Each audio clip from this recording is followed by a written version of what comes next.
maka annahu shallal laila kullah. Barang siapa yang salat subuhnya berjamaah di masjid, di mushola, maka seolah-olah dia sholat semalaman penuh. Dan kita bersyukur Allah berikan rahmat, karunia, keistimewaan tentu buat orang-orang yang beriman kepada Allah Subhanahu wa taala. Kita bersyukur bisa sholat jamaah walaupun hujan, karena salah satu uzurnya sholat jamaah yang dimulakan oleh syariat itu adalah adzarul jamaah al-matar, katanya. Uzurnya jamaah sholat itu hujan, itu salah satu. Itu disampaikan oleh Rasulullah SAW. Jadi wajar kalau ngaji sekarang biasanya penuh, agak penuh, karena salah satu uzur daripada sholat jamaah itu adalah hujan. Gitu. Jadi itu yang bisa ditolerir ya dari uzurnya berjamaah. Tapi kita masih punya cara untuk bisa sampai uzurnya itu diusahakan sehingga kita bisa sholat jamaah. Itu masya Allah, kita bersyukur, sekali lagi bersyukur. Dan mudah-mudahan orang yang istiqomah sholat subuhnya berjamaah, maka sebelumnya sudah bangun untuk sedikit atau banyak qiyamul lail dengan sholat tahajud dan witir, walaupun ditutup dengan witir 1 rakaat. Maka itu masya Allah, sebelum sholat subuh karena dia sudah witir ya, kemudian azan dia sholat 2 rakaat, maka 2 rakaat itu Rasulullah sampaikan khairun minad dunya wa ma fiha. Jadi lebih baik daripada dunia dan seisinya. Itulah keistimewaan yang diberikan oleh Allah Subhanahu wa taala kepada umat Rasulullah sallallahu alaihi wasallam. Mudah-mudahan kita diberikan peliharaan oleh Allah dengan hati yang selalu berzikir, beribadah dan istiqomah dalam menjalankannya, dan mudah-mudahan kita mendapatkan berkah dan ridho serta selamat dunia dan akhirat. Amin ya rabbal alamin. Salawat dan salam kita sampaikan kepada Rasulullah Nabi kita Muhammad SAW serta keluarga, para sahabat dan pengikutnya sampai akhir zaman. Barangkali masih ada yang belum niat i'tikaf, mari kita niat i'tikaf, karena ini masjid punya keistimewaan. Kalau kita diem itu niat i'tikaf, kita dapat pahalanya i'tikaf. Kita ucapkan supaya sesuai dengan apa yang ada di dalam hati kita. Bismillahirrahmanirrahim. Nawaitul i'tikafa fi hadzal masjid ma dumtu fihi sunnatan lillahi ta'ala. Satu lagi, seperti biasa kata Rasulullah, barang siapa ketika pagi dan sore mengucapkan raditu billahi rabba wa bil islami dina wa bi muhammadin nabiyya wa rasulah 3 kali, kana haqqan ayyudiyahu, maka bagi orang itu berhak mendapatkan ridho Allah Subhanahu wa taala. Yaitu kata Rasulullah, tinggal kita amalkan saja, mudah-mudahan kita enggak lupa. Bismillahirrahmanirrahim. Raditu billahi rabba wa bil islami dina wa bi muhammadin nabiyya wa rasula. Raditu billahi rabba wa bil islami dina wa bi muhammadin nabiyya wa rasula. Raditu billahi rabba wa bil islami dina wa bi muhammadin nabiyya wa rasula. Mudah-mudahan apa yang kita niatkan, yang kita ikrarkan, mendapatkan ridho Allah Subhanahu wa taala. Itulah juga kembali lagi keistimewaan yang diberikan oleh Allah kepada umat Nabi kita Nabi Muhammad Sallallahu Alaihi Wasallam. Bapak Ibu sekalian, kita melanjutkan pembahasan rutin kita, yaitu sampai kepada membahas mengenai hati atau al-qalb. Yang lalu kalau tidak salah, tidak tahu tuh rekamannya kan, itu kita membahas Allahumma ya muqallibal qulub tsabbit qalbi ala dinik. Ya Allah yang membolak-balikkan hati, ya, tsabbit qalbi, tetapkan hatiku ala dinika, atas agamamu. Nah, ini juga doa yang memang disarankan oleh Rasulullah SAW. Sebetulnya Rasulullah sampaikan innal quluba baina usbu'aini min asabi'ir rahman, dalam satu hadis bahwa sesungguhnya hati itu antara dua jari-jari dari jari-jarinya Rasulullah, jari-jarinya Allah Subhanahu wa taala, min asabi'ir rahman. Maksudnya saudara, bukan berarti Allah punya jari kayak kita, tapi untuk menggambarkan, ya, supaya kita ini dengan bahasa ini kita paham saking dekatnya antara Allah sama hati kita. Ya, hati kita dengan Allah saking dekatnya. Kalau orang bilang berendengan, ya begini nih, kan deket ini, nggak pakai jauh-jauh, semua orang juga punya jari, jadi gampang untuk memahami. Oh gitu ya, dekatnya gitu. Ya, insya'a aqamah. Jika Allah berkehendak, jika Ar-Rahman Allah Subhanahu berkehendak, aqamah, maka hati itu akan ditegakkan, hati itu akan diistiqomahkan, hati itu akan dilembutkan, hati itu akan dibaikkan, dan seterusnya dan seterusnya. Hati itu akan disehatkan oleh Allah. Sebab apa? Sebab hambanya itu juga karena dekat itu menjaga hubungannya baik sekali, saudara. Tapi wa insya'a azaghaha, jika Allah berkehendak, Allah akan menggelincirkan. Kenapa digelincirkan, saudara? Karena memang itu tadi ada orang punya hatinya nggak dideketin sama yang berendengannya itu. Maka dia akan maaf ya, saya pakai bahasa berendengan itu apa ya? Pokoknya saking dekat gitu. Kalau dempet gitu. Jadi dekat gitu. Nah, kalau hidup ya suami istri berendengan aja, runtung-runtung aja. Itu kan orang Jawa tuh jalannya bukan runtung-runtung, Pak. Jalannya itu samping-samping. Nah, orang Betawi enggak, Pak. Orang Betawi itu jalannya runtung-runtung. Sebetulnya itu pakai filsafatnya orang Jawa. Runtung-runtung itu yang laki di depan, yang perempuan di belakang.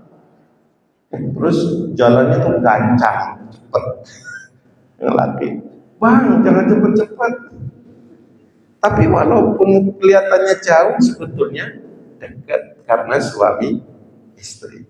Betul. Nah, antara hati kita dengan atau hatinya manusia dengan Allah Ar-Rahman itu seperti usbu'ain min asabi'ir rahman, antara dua jari. Ini dekat banget. Gitu. Karena itu kalau Allah berkehendak, ya akan menjaganya. Kalau Allah berkehendak juga, hati itu akan digelincirkan.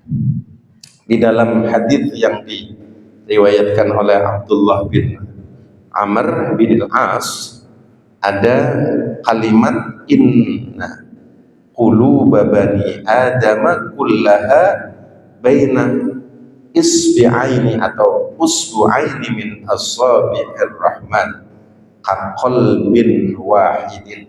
Nah, ini disebut bahasanya agak berbeda. Dikatakan bahwasanya hati Bani Adam seluruhnya antara dua jari dari jari-jarinya Allah Ar-Rahman. Gambarannya seperti apa? Qalbin wahid, seperti satu hati. Nah gitu. Jadi nggak berendengan lagi. Seorang hamba kalau udah dekat sama Allah itu ya nggak ada penghalang sama sekali. Jadi seolah-olah menyatu gitu. Maka yusarrifu haitsu yasha. Dia akan berkolaborasi ya sekehendaknya. Dia akan mentasarrufkan, berinteraksi sekehendaknya. Ya kalau udah deket apalagi udah menyatu, ya Allah, apa yang dibilang Allah itulah yang dilakukan oleh hamba. Apa yang dilakukan oleh hamba itu memang atas ridho dan kehendak Allah Subhanahu wa Ta'ala. Hati kalau udah nyatu tuh begitu, mau hujan mau apa diusahakan, itu pasti hati udah manceleng di dalam. Beda dengan pikiran. Kita lagi nggak ngomongin pikiran. Sebab kalau dipikir-pikir dingin-dingin gini ntar dulu dah. Meskipun itu secara syariat masih bisa dibenarkan. Tadi dikatakan bahwa contoh salat subuh berjamaah itu jamaah salah satunya itu udzur jamaah adalah hujan. Tapi kalau hati udah dekat, hujan pun diusahakan. Minimal banget yang dari Cipete kayak saya datang gitu. Ya minimal gitu ya kan. Mengusahakan. Gitu. Mudah-mudahan itu hubungan yang sakri ya Cipete yang paling dekat. Jadi hati kalau udah menyatu, jangankan deket Pak, jauh aja dibela-belain, ya enggak? Iya, dibela-belain, hujan mau panas. Apalagi kalau di situ udah ada rasa cinta, waduh, itu tuh katanya gunung kan udah di lautan, kan ku seberangi, itu hati. Begitu juga seorang hamba, kalau dia sudah cinta kepada Allah, Allah cinta sama hamba itu, Masya Allah, nggak bisa dibilangin. Ngapain sih lu hujan-hujan? Tak dulu aja basah tahu katanya. Demi cintanya, dia tahu bahwa hamba itu cinta Allah dan hambanya tahu bahwa Allah cinta dia, hambanya loh. Kalau Allah sih pasti tahu sudah, nggak usah pakai masalahin lagi. Apa Allah tahu kalau kita cinta? Nggak usah dipersoalkan, ya enggak? Makanya orang kalau udah cinta itu masing-masing dirinya itu mengakui bahwa yang dicintai mencintai, tidak mempertanyakan kamu cinta enggak, karena dia mengetahui bahwa yang dicintai cinta sama dia, gitu tuh. Apalagi dengan Allah Subhanahu wa Ta'ala. Tapi meskipun begitu, yang namanya hati itu bolak-balik, saudara, Bapak Ibu sekalian, maka harus dipelihara tuh hati. Ya, harus dipelihara hati itu. Supaya jangan ngelencer kemana-mana itu. Suruh dipelihara. Dipeliharanya pakai apa? Doa. Pakai zikir, pakai doa. Makanya disebut ya muqallibal qulub, tsabbit ya Allah qalbi. Ya, tetapkan hatiku ala dinik, atas agamamu. Saudara, Bapak Ibu sekalian, nah itu yang hati yang dekat. Nah, hati yang salim, biqalbin salim, hati yang mencintai kepada Allah Subhanahu wa Ta'ala, Allah cinta sama dia. Yang repot yang kedua, yang tadi disebut wa insya'a azaghaha.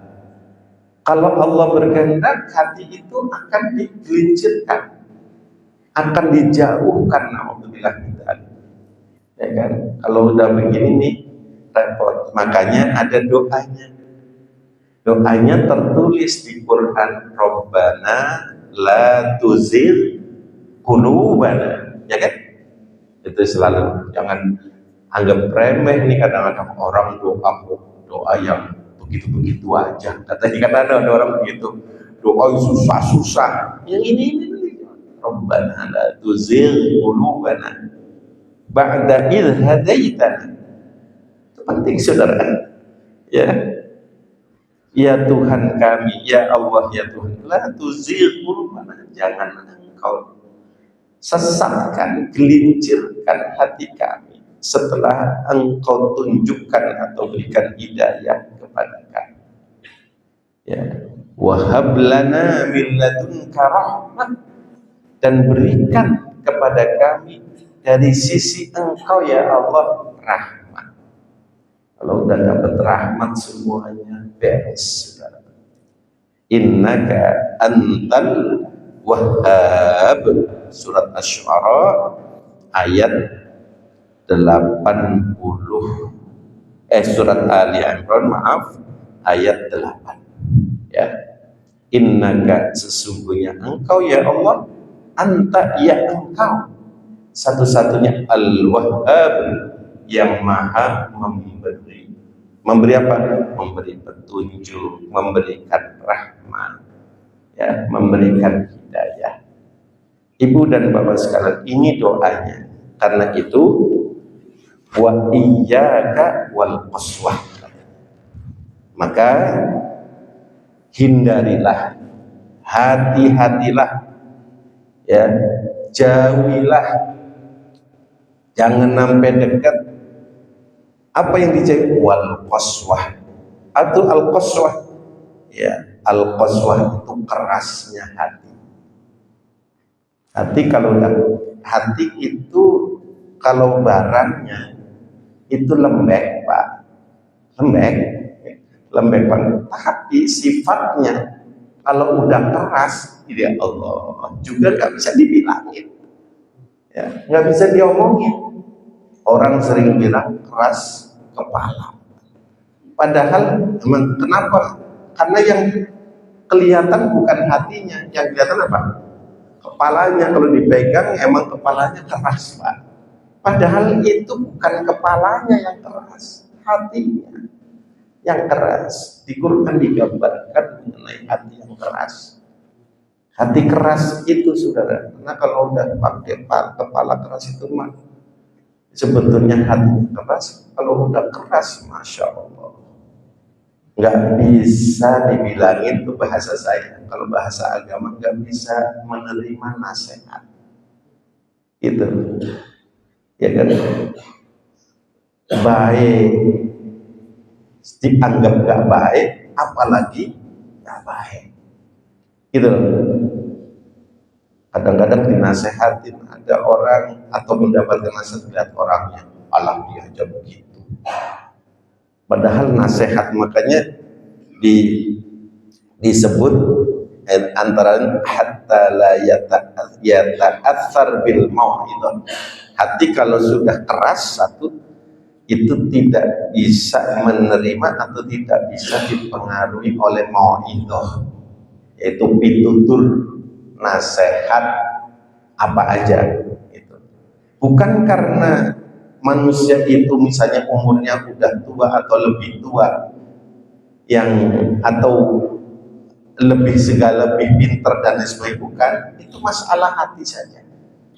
Jadi kalau sudah hatinya Ar-Rahman itu, saudara, seperti itu, maka tidak ada yang namanya mau itu. Iya, bagus, alhamdulillah, mudah-mudahan bisa ngamalin gitu loh. Nggak terus siapa dulu dong atau bagaimana dong, enggak. Itu tuh kalau hati sudah halus, salim, ya. Tapi kalau qaswah tadi kerasnya seperti batu, kata Quran itu di surat Al-Baqarah. Jadi batu aja keras seperti itu, batu, Pak, Ibu sekalian, kalau pecah katanya, kalau renteng itu belum pecah. Tahu kan, ini ada eh, gelas ini kan belum rentang. Kalau pecah udah kemana-mana Pak. Tapi karena belum rentang itu cuman retak yang, kalau retak kan bolong ya. Belubang ini belum retak. Coba. Bismillahirrahmanirrahim. Manis Pak. Belum rentang ini. Kalau jadi batu itu kalau pecah aja bisa ngeluarin air. Itu tuh batu. Padahal dia keras. Makanya mukjizatnya Nabi Musa apa? Getok batu ya, pakai tongkat, keluar air saudara. Masya Allah. Itu batu. Hati Pak diketok, diapain? Tok. Assalamualaikum. Waalaikumsalam. Masih mending. Nggak meleret doang. Itu hati. Ini bahayanya. Jadi yang disebut qaswah di sini adalah wahya ghiladzul qalbi wa jumuduhu.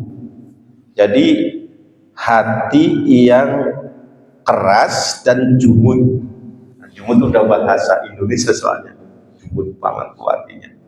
Jumud itu jamadah, seperti batu itu keras. Itu. Kalau dipegang, dibedah itu enggak. Rasulullah dulu waktu masih kecil, menurut riwayat dibelah dadanya oleh malaikat, kemudian diperbersihkan. Ya, itu hati. Nah kalau kita dibelah dadanya dengan ibadah, dengan zikrullah, dengan amaliyah sholihah, nah itu tuh supaya ini. Kalau amalan soleh bisa memberi, bisa juga nggak beri. Dengan mata lihat orang susah itu hatinya ternyuh katanya. Itu disebut oleh Quran, oleh hadis, selain ghiladzul qalbi wa jumuduh, itu jumudul ain, jumudnya mata. Ada orang susah, orang kok hidup susah, nggak mau berusaha. Nah, padahal baru lihat Pak. Tapi kalau yang hatinya ini kan, ya Allah, alhamdulillah. Itu pertama, buat sendiri dulu dah, nggak apa-apa. Atau ya Allah, masya Allah, itu orang susah benar ya. Gitu loh. Tapi kalau keras nggak bisa begitu Pak. Gitu. Nah, problem manusia yang paling utama itu adalah hati. Apalagi kalau hati kerasnya itu kalau sama manusia mungkin masih mendingan. Kalau udah keras sama Allah, sombong, ya takabur, waduh susah lagi tuh Pak. Dibilangin orang nggak denger, wong dibilangin Allah aja nggak halus sama Allah tuh. Maka orang seperti itu nggak bisa nangis di hadapan Allah. Gitu. Iya, karena Pak hatinya keras. Jadi kalau tadi saking kerasnya tidak bisa menerima nasihat, wala yariku, dan tidak lembut tipis, bukan tipis barangnya bukan, tapi memang ya saking lembutnya jadi transparan ya. Transparan itu bahasa saya, bahasa lainnya dia bisa ma'rifat sama Allahnya tuh benar-benar. Dan dia juga itu hubungan sama Allah, dia juga hubungan sama makhluk menjadi baik. Itu dari hati semua akan terpancar itu nurullah, yaitu nur Allah subhanahu wa ta'ala. Terus hati yang keras, bahasa pengaruh lainnya, wala yalinu inda dzikril mauti wal wa'di wal wa'i wa ahwalil akhirah. Bahayanya itu dia nggak akan elastis, dia tidak akan mudah ya ketika disebutkan mati. Mati kayak biasa aja. Kenapa orang itu di sini disebut urusan mati itu didahulukan nih saudara? Karena gini, Rasulullah menyatakan eh, tentang manusia yang paling cerdas. Siapa manusia yang paling cerdas? Yang akalnya sempurna. Al-Aqyas di dalam hadis tersebut. Aqyas itu akalnya sempurna, bukan pikirannya ya. Kalau pikiran mah pengennya macam-macam. Akalnya sempurna. Artinya orang cerdas, orang intelek itu adalah orang yang hatinya itu selalu ingat mati. Gitu. Ingat mati. Kenapa mati? Semua mau mati. Ya. Kadang-kadang kalau kemarin saya sampaikan, kadang-kadang orang itu belum mati aja udah mati duluan. Oh iya, saya di tempat lain. Mayit itu artinya mati, Pak. Mauta itu orang yang juga udah mati karena ruhnya dicabut. Ada mauta itu orangnya masih hidup, masih gentayangan, masih cari duit, masih apa, tapi udah mati hatinya, itu maksudnya. Maaf nih, disebut ketika menafsirkan ini, Rasulullah menyampaikan orang yang sudah mati itu jangan kamu bergaul sama orang yang sudah mati, jangan kamu kongko-kongko sama orang yang sudah mati, katanya. Itu hadisnya menyatakan begini, iyyakum wa mujalasatul mauta, hati-hati kalian, jauhilah oleh kalian, wa mujalasatul mauta, duduk-duduk begini dengan orang kaya, dengan orang yang sudah mati. Wa manil mauta ya Rasulullah, siapa yang sudah mati? Rasulullah jawab cuma satu, qala al-aghniya. Maaf nih kalau bapak orang kaya, kebetulan sini kayaknya miskin semua, fakir semua. Kenapa miskin? Fakir ila rahmatillah, ya kan, butuh kepada rahmat Allah. Kalau urusan kaya dunia itu kan hitung-hitungan menurut kita aja, ya enggak? Ya, menurut kita aja. Tapi itu semua relatif toh, gitu ya. Jadi ukurannya relatif. Ada orang yang cukup pakai duit itu sebulan 10 juta, ada yang cukup 100 juta, ada yang cukup 1 miliar sebulan, dan seterusnya. Ada yang cukup 10 miliar satu bulan, tapi ada orang satu bulan 10 miliar kagak cukup. Ada nggak kira-kira? Nah, ada itu. Gitu. Ya itu tuh. Katanya, kamu jangan duduk-duduk sama orang kaya. Disebut orang yang sudah mati, yang mati hati. Apa orang kaya semua yang mati? Maksudnya orang kalau udah kaya dunia sering lupa. Nah, lupa itulah yang membuat mati hati. Gitu. Tapi orang kaya yang hidupnya pagi jam 3 udah bangun sholat tahajud, jamaah sholat ke masjid, habis itu sholat duha juga banyak, Pak. Itu. Ini lagi ngomong kenapa kok nggak disebut orang fakir? Karena orang fakir itu kalau dihitung nanti di akhirat ada yang perlu dihitung. Nggak perlu ada yang kalau di Pak Bekti yang ini tukang ngitung duitnya orang, bukan bank, PPATK. Ya kan, nggak ada dihitung, nggak ada. Nah, orang kaya nanti dihitung, lu dulu dapat dari mana, terus buat apa aja, dihitung, digereji satu-satu, makan repot gitu. Kalau di dunia suruh ngitung orang lain, mana di akhirat dia sendiri suruh ngitung. Itu. Nah, kata Rasulullah itu tadi al-aghniyah. Makanya ini salah satu yang disebut tidak bisa nyebut mati. Nah, orang yang ingat mati itu orang yang cerdas, orang yang penuh dengan hati yang baik. Wal wa'di wal wa'idi, ya. Janjinya dan ancaman Allah itu nggak bisa itu kalau hati udah mati, ya. Nggak ingat sama janjinya Allah, nggak ingat sama ancamannya dari Allah Subhanahu wa taala. Wa ahwalil akhirati, dan hal-hal yang berkaitan dengan akhirat. Ya, nggak ingat akhirat. Ya. Karena itu tadi hatinya keras. Maka Rasulullah bersabda, ab'adul asya minallahi ta'ala al-qalbul qasi. Ya. Ab'adul asya, perkara-perkara yang bisa menjadikan atau menjauhkan seseorang paling jauh, sejauh-jauhnya minallahi, dari Allah.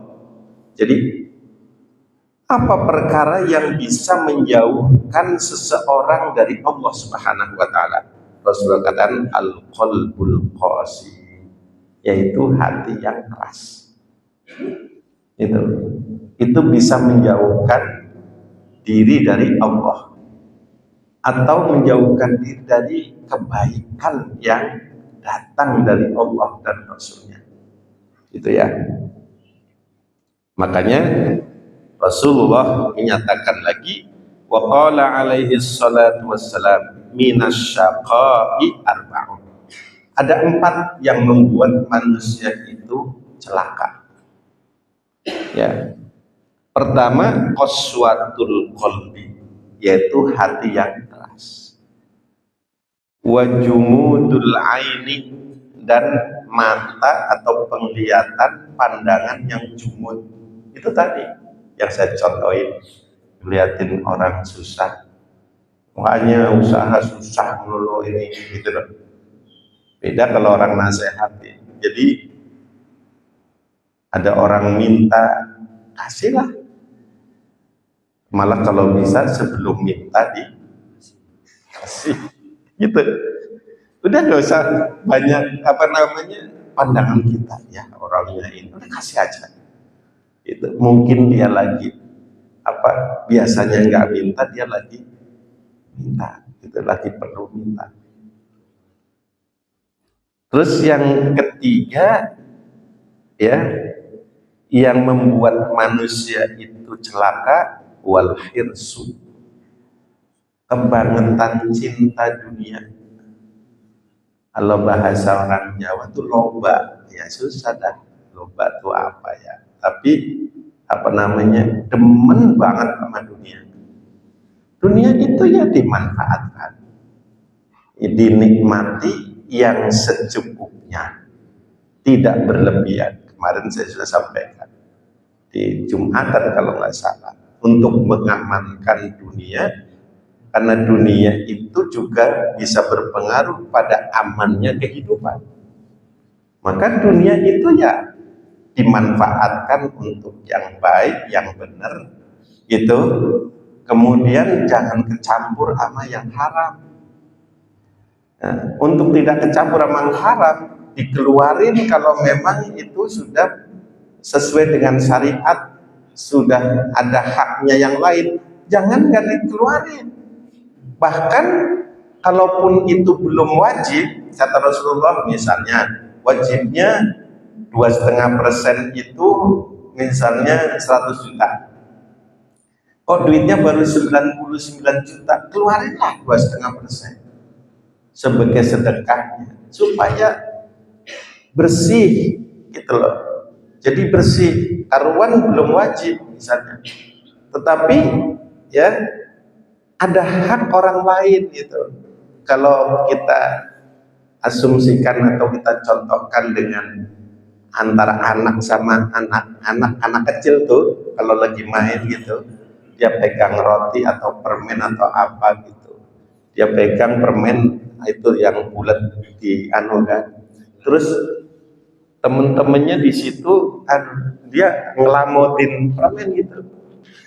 Ngelamotin sendiri aja, temennya di situ ngeliatin, anak kecil ngiler, pengen banget gitu. Ya mungkin ya namanya anak. Nah, orang hidup di dunia itu kayak gitu, saudara. Ya, kalau ngelihat orang enak, walaupun belum tentu baru kelihatannya doang enak gitu, tapi kayaknya enak ya gitu. Ya, jadi kalau dia lamotin karena satu lagi, gantian juga lamotin gitu teman-temannya gitu. Ini cobain gitu. Ini lamot sendiri lagi. Ya dia 3 kali, temennya 1 kali. Gitulah kira-kira begitu dah. Gitu. Itu sebenarnya sederhana aja, tapi ngamalin itu nggak mudah, saudara. Makanya saya bilang berbagi, berinfak, bahasa agamanya bersedekah. Kalau lebih berwakaf, kan gitu. Ya enggak, kalau sudah sampai nisab berzakat. Kayak gitu. So, kalau enggak ada dendanya, kalau enggak ada sebab hal yang jelek, yang buruk menimpa. Makanya Rasul menyatakan as-shadaqatu tatba'ul bala. Sedekah itu bisa memproteksi bencana. Sedekah itu bisa menyelamatkan orang. Makanya harta itu harus diamankan dengan cara itu. Selain itu harta diamankan dengan tidak dicampuri yang haram. Karena sebab yang halal tadi nggak dibagi, berpotensi haram. Insya Allah yang begitu jarang jadi penyakit gitu. Yang ketiga, harta itu diamankan karena kehidupan itu pakai harta dengan cara apa? Jangan memperoleh harta dengan cara serakah, gitu loh. Dengan cara haram, kan pasti jadi penyakit. Jangan di akhirat, di dunia jadi penyakit, Pak. Maaf nih, maka kalau orang yang duitnya banyak banget, ini jarang banget pada sehat.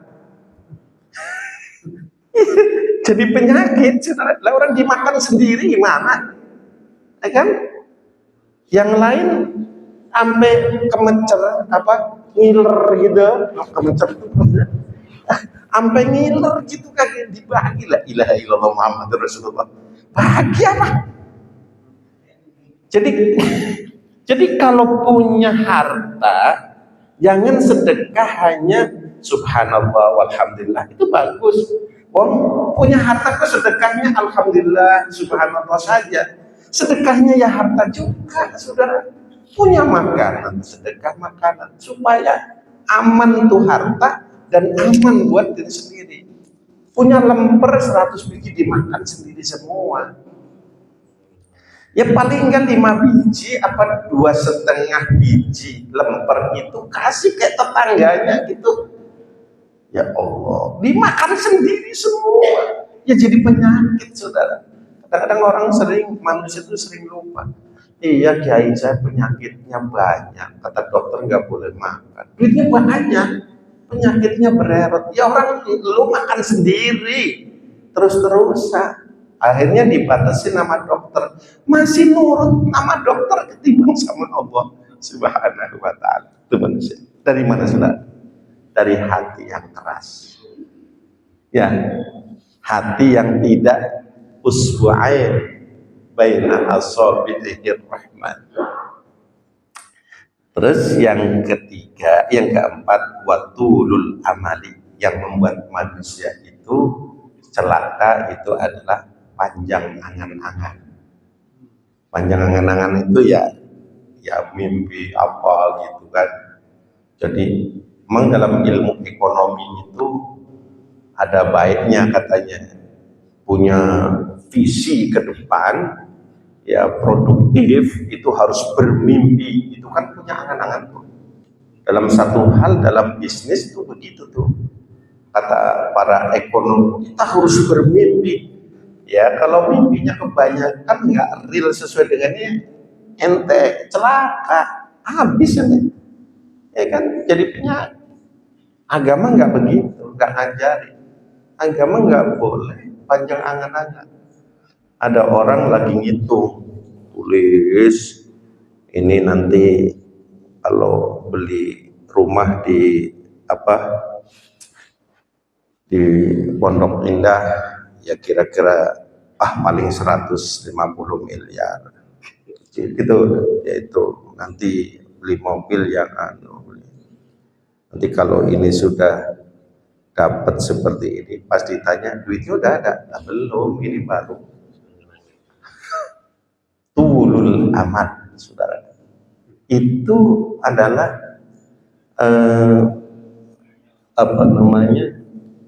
sumber dari celakanya manusia. Ini di situ. Itu tuh tulul amal. Nah, ini tulul amal itu dari apa? Hati yang sudah keras banget. Gitu. Qalbul qasi. Ada lagi saudara yang ringan-ringan nih. Hati yang keras gitu. Tapi menjadi bisa penyebab, bisa juga perbuatannya. Kenapa hati itu keras? Ya, yang tadi buat celaka 4 itu, kata Rasulullah, la tukthirul kalam bi ghairi dzikrillah. Jangan kamu banyak ngomongnya selain ingat Allah. Itu kiai banyak ngomong, ini kita lagi ngomongin ilmu, nggak apa-apa. Gitu. Kita kan sering tuh dobrol aja, maaf ya. Wah, ngomong apa? Gimana ya, ini baru rencana doang. La ilaha illallah Muhammadur Rasulullah. Kebanyakan ngomong, saudara. Itu menjadi hati ini keras. Kalau tanpa ngomongnya itu, ucapannya bukan zikir kepada Allah. Fa inna kasratal kalami bi ghairi dzikrillah qaswatan lil qalbi, kata Rasulullah. Karena sesungguhnya banyak ngomong tanpa atau tidak zikir kepada Allah membuat qaswah, keras, lil qalbi, bagi hati. Wa inna ab'adan nasi minallah al qalbul qasi. Sedangkan manusia yang paling jauh kepada Allah hubungannya itu yang hatinya keras. Wa qauluhu wa inna ab'adan nasi minallah, sesungguhnya orang yang paling jauh hubungannya dengan atau kepada Allah itu adalah al-qalbul qasi, yaitu hati yang keras. Mudah-mudahan hati kita lembut, ya. Kemudian dengan kelembutan itu membuat kita ini hubungannya sama Allah itu lemes, baik, ya, dekat gitu, dan nikmat jadinya, saudara. Sehingga sesama manusia juga begitu, itu enggak merasa apa-apa kecuali kita ini manusia sama, kecuali yang takwa kepada Allah Subhanahu wa ta'ala. Maka kita harus selalu berdoa, saudara, Allahumma ya muqallibal qulub tsabbit qalbi ala dinik. Ini nih diajarkan oleh ulama supaya kita hatinya terlindungi daripada hati yang keras. Pembahasan ini belum selesai, saudara.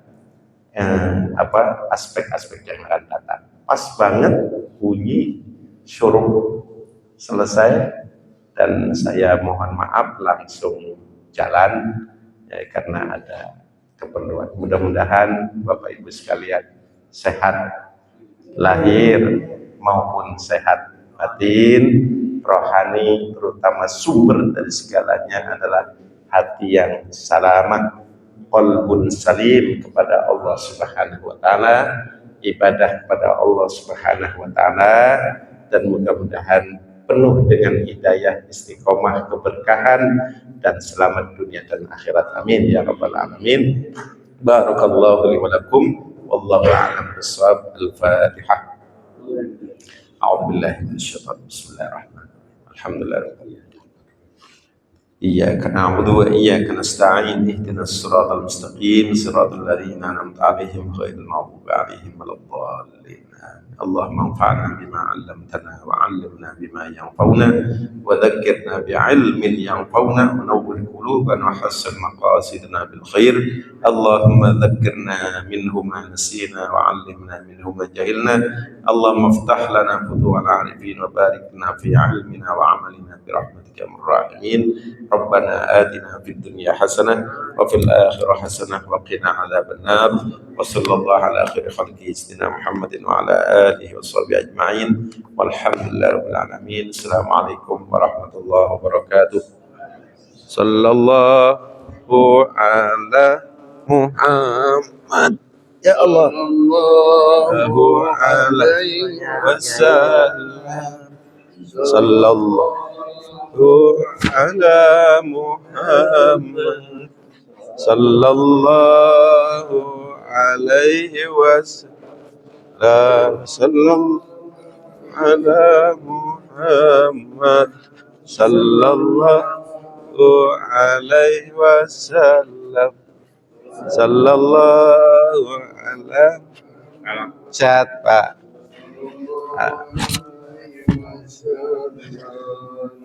Ya Allah.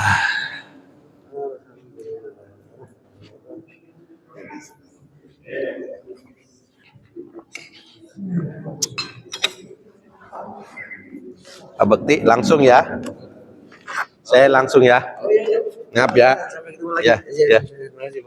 Ngap ya. Al-qalbul qasi. Alhamdulillah. Ini mau ke bawah lagi. Maaf ya.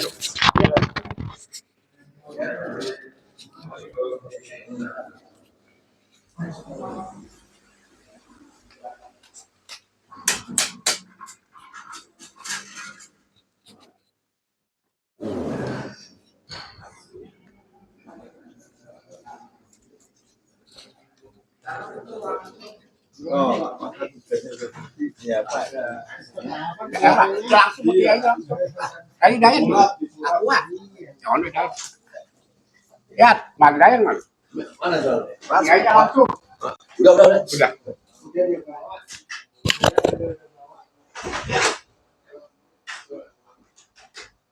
Pasti sini pasti. Pasti. Jadi ini. Nah, dua. Udah saya itu. Wah, takut banget. Pakai goreng aja. Agak basah pasti. Dan